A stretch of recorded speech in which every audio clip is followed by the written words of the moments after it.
I've been told to be louder, which is rare if you ask people that know me. I really don't think I need the microphone, so I'm trying to be a lot less loud, but okay, I will speak louder. And if you can't hear me, yell at me, and I will make sure. So our next guest speaker that sits with me now is Eden Santos. And Eden, not only a seasoned defence spouse with over 17 years of navigating the military's highs, lows, moves, and for those that also align, not moves, because defence does that to us, as well as being a mother and the organising that comes with that wonderful world, but also is a career-driven individual. Eden, in her career, has held roles of management, business development, within organisations such as Defence Member and Family Support, Department of Finance, Comcare, and the AFP. Eden joins us today with her passion of guiding our veteran community in the post-defence future, and for veterans as an engagement officer currently at Ironside Resources. So please put your hands together for Eden.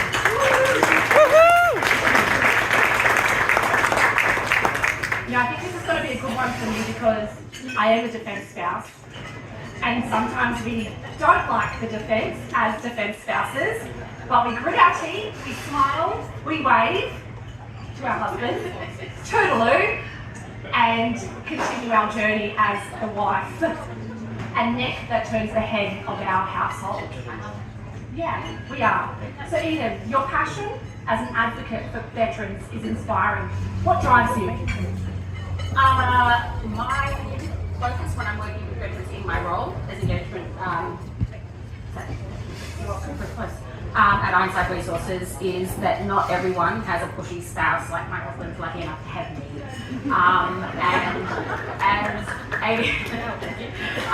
As ADF members and veterans, they're very programmed just to say yes, and if someone tells them to do something, they do it. If a medical professional tells them they need a procedure, they do it. Whereas I'm always asking, why? Let's get a second opinion, let's have a look at if there are other options. So I'd like to be that advocate for our veterans, particularly when they're navigating the really scary first step of their first job post-service. The Royal Commission unfortunately has highlighted that this is a really big high-risk step for our veterans, and working with Ironside Resources, working really hard to make sure that that first role is supported and successful, and that's the big one, that they feel like, even if they don't stay in that role for 10 years, that it feels like it's a success is what drives me every day. That gap is really interesting. My husband Tom hasn't left the service yet. Don't think he will. He's a timer, and who knows? But I look at Richard's friends who have navigated leaving the army, and that transition is really scary, and there's a gap of not really understanding civilian life and the differences of what we do in our 9-to-5 boring computer hi how are you days versus that thrill and excitement of their job, which I guess a lot of veterans think they're ready for, but when it comes to it, it's really not. So it's a really key part of Ironside, and I think it's really good. And what are some of the top skills and qualities that bring? So not everyone here is running businesses as such, but what can they bring to civilian work purposes, and how can these local businesses support the transition? Two questions, sorry. So it's really important to recognise that there is no one type of veteran. So some veterans are in the workforce because they just got sick of being in defence and they wanted to do something new. Other veterans have been forced to leave medically, so it's a really tricky thing if they didn't want to leave and they've been forced to leave. And others are leaving because they've just had a really negative experience. So each workplace needs to assess the individual, and I encourage anyone that is hiring veterans or considering hiring veterans to reach out to all the amazing support groups that are out there. There is a lot of support. Legacy, Mates for Mates, Soldier On, Ironside Resources, we're all here to help anyone who's working with veterans to understand how better to support that placement. But there's no one size fits all. So my text messages have veterans who are going for their first ever job interview and they don't know what to wear. So they're sending me photos of 4 outfits, going, which one should I wear, and explaining to them that when they start a new job, you get to take a lunch break. No, like when you finish at 5, you leave at 5. It's all those new things that they have to get used to, but it can be really tricky, and there can be a loss of identity, particularly for the long timers, even those just taking leave. Not mentioning anyone in particular. So yeah, it's really tricky, but I think because I've lived it, I always say that veterans can sniff out inauthenticity. Yes. And if they think that you're just in it for, it's just your job, then they're not going to open up to you, and it's not going to be a successful placement. So I like to think, because I come from a long way, three of my four grandparents were all serving, and then I met a guy at a wedding, and he had a really inconvenient job, and 17 years later, 4 kids, my parents live with us, but Alfie and I are full-time carers for my parents as well, 2 rescue dogs, a cat. Here we are. So I like to share my lived experience and 7 interstate moves as well with the 4 kids. I like to share my experiences to help veterans and their families, because we also support families as well, to make that first step as successful as possible. Yay! Now, I did say she was a woman of many hats, and I think it goes probably without knowing, and we will touch into being the wife a little bit further on, because a lot of our wives will relate that a lot of people don't understand what we actually hold in the air.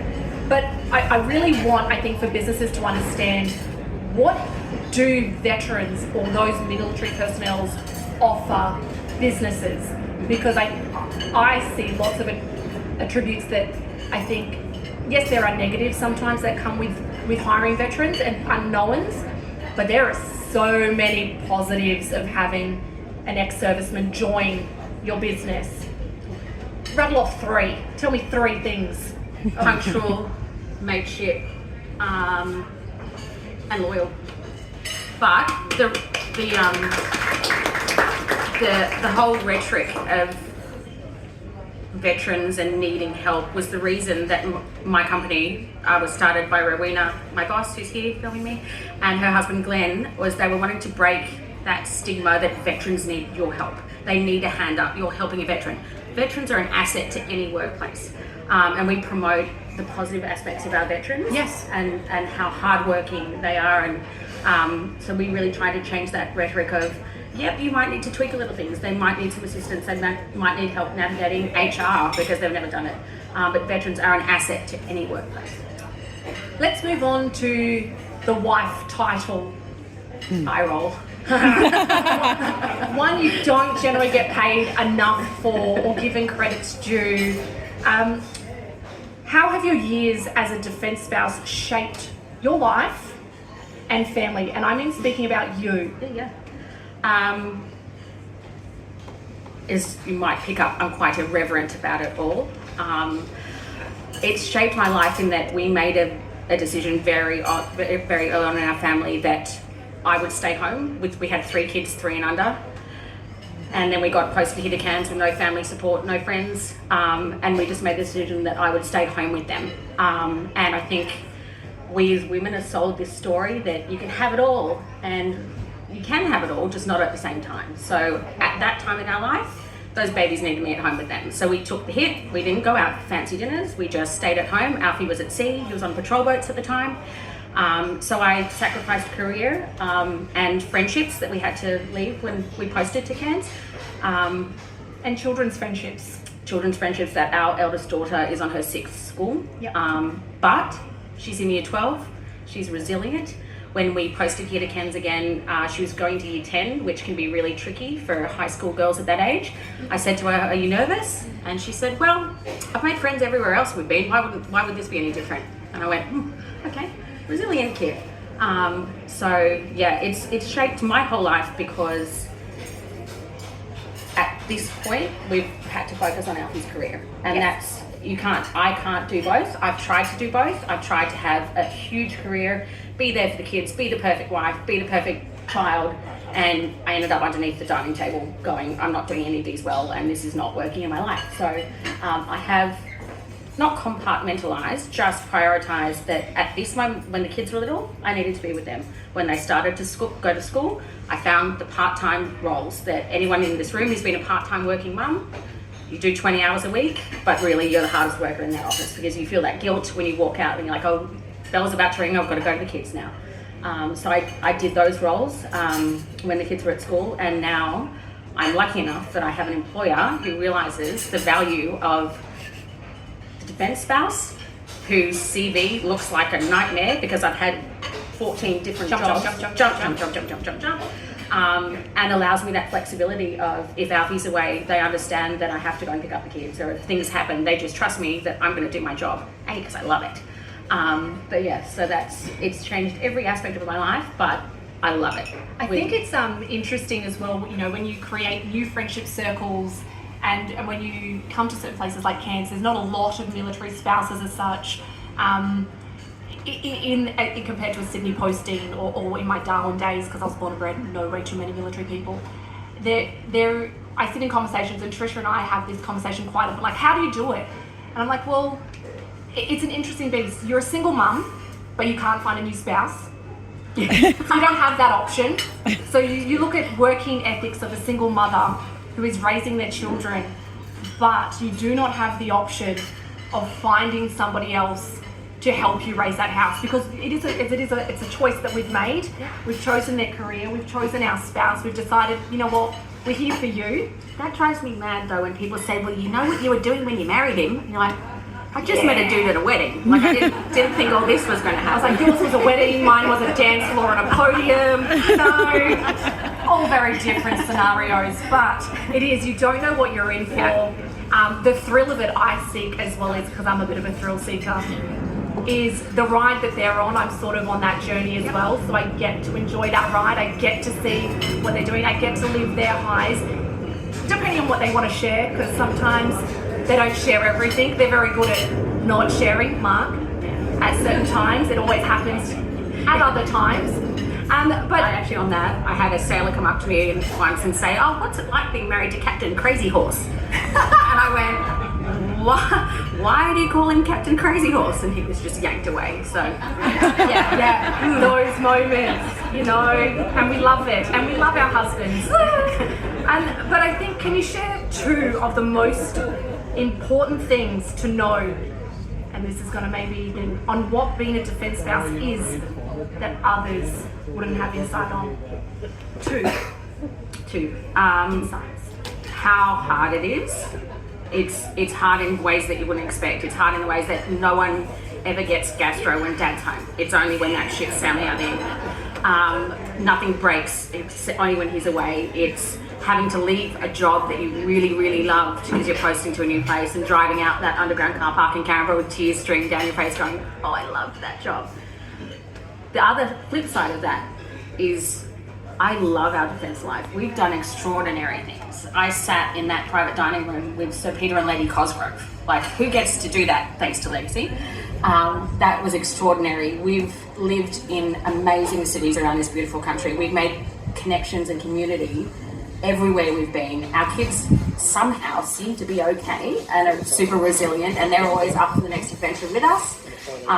So while it's tough, I love our life. I have so many moments of just sheer pride, not only of my husband, but when I see the young men and women of our Defence Force who step up to serve our country. Service is a thing that doesn't come that easily anymore. And I'm just really proud when I see the young men and women who are continuing to step up for our country. So, yeah. I think, and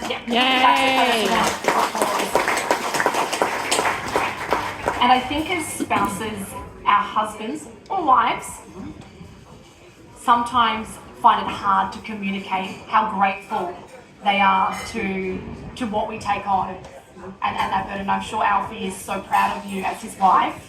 And what you have done for his career and enabling him to get where he has, because you would have to enable somehow for him to climb that ladder. And I think he's extremely grateful. So I'm going to give a clap for Alfie for Eden. Yay! Sorry, Alfie. What are the common misconceptions of a defence spouse? This is a good one. Oh, come on. Common misconception of being a spouse of Alfie. Yeah, the list. I'll go with the whole officer's wife thing. Yep, good one. Because that was a big, I was lucky enough, and our local Cairns family liaison officer for DMFS is in the room today. I was the family liaison officer for the organisation that looks after Defence families. And in the interview, I got asked, well, how are you going to combat the whole commanding officer's wife stigma? And I just went, well, because I'm not that kind of wife. And I'm not. I never have been. I still can't tell rank by uniform. I don't care. I care about families and I care about people. Everyone who knows me knows I have a filthy sense of humour.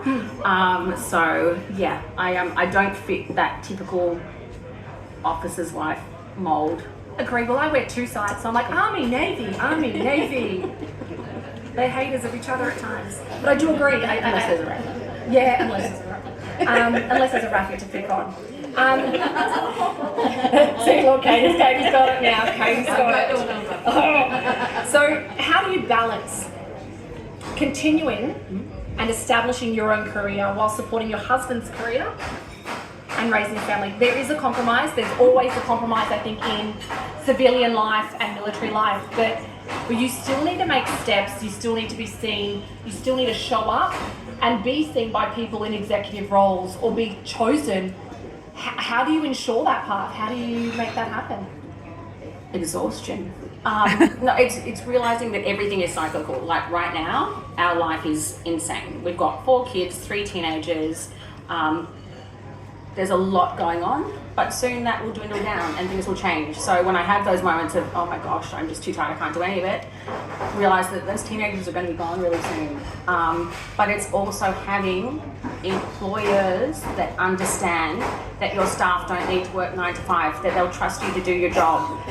It's really hard as defence spouses to maintain a career with all the moving around. So finding an employer that just trusts that I will do my job and I'll excel at my job, and even if I get posted anywhere, I can continue to do my job. And not thanks to COVID, but since COVID, workplaces have learned that we can work in different ways, and just always recognising the value of the defence spouse, because we have moved so many times. We're really resilient. We're really organised. Sometimes it's a hard sell, but I've been lucky enough to find organisations that see my worth beyond we might only have you for 2 years. And on that journey, how do you maintain your own identity of not being Mrs. Santos, of not being mum, but being Eden? What have you done to ensure that?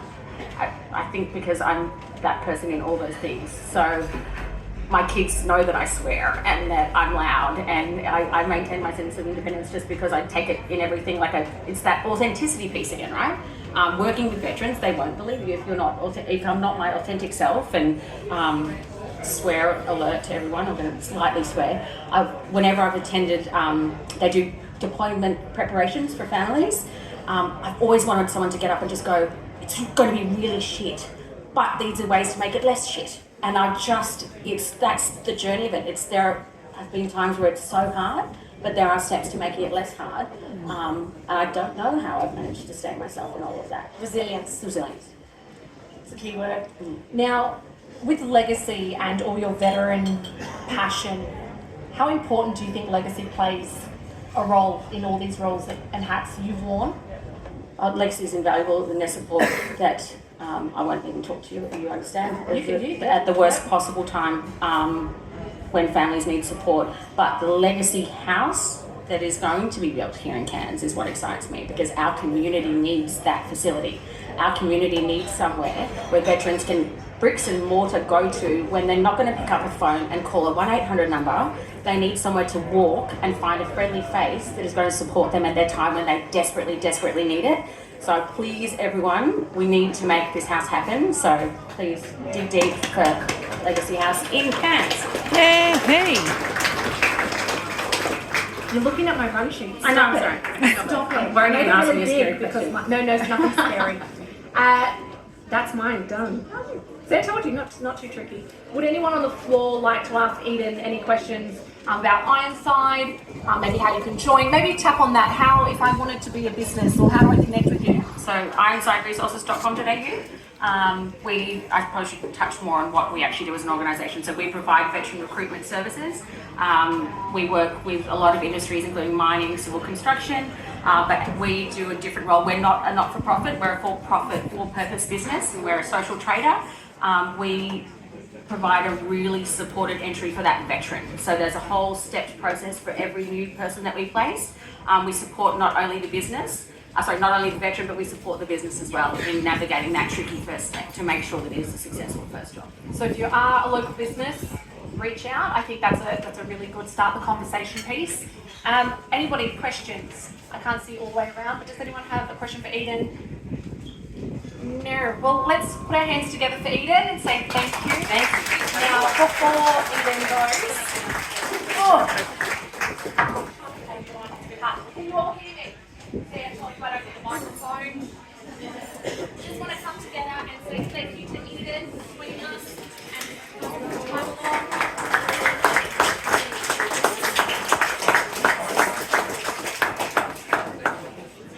And also Mark, because he's going to give this off. Mark, would you please come up and also, yeah,